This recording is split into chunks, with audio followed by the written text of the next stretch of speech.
Now the recycled PET is formed into a solid sheet, carefully cooled, and prepared for precision. The edges are precisely machined to create a smooth, refined finish. Next, the surface is carefully refined, removing imperfections and preparing the material for its final premium finish.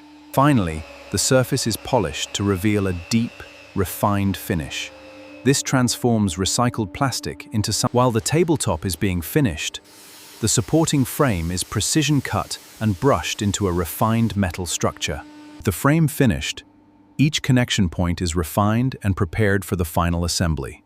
Now the two finished elements come together, as the recycled tabletop is precisely aligned with its engine. Before it leaves the workshop, every surface, edge, and connection is carefully inspected and refined to meet the final standard. What began as discarded plastic has been transformed into a refined piece of luxury design.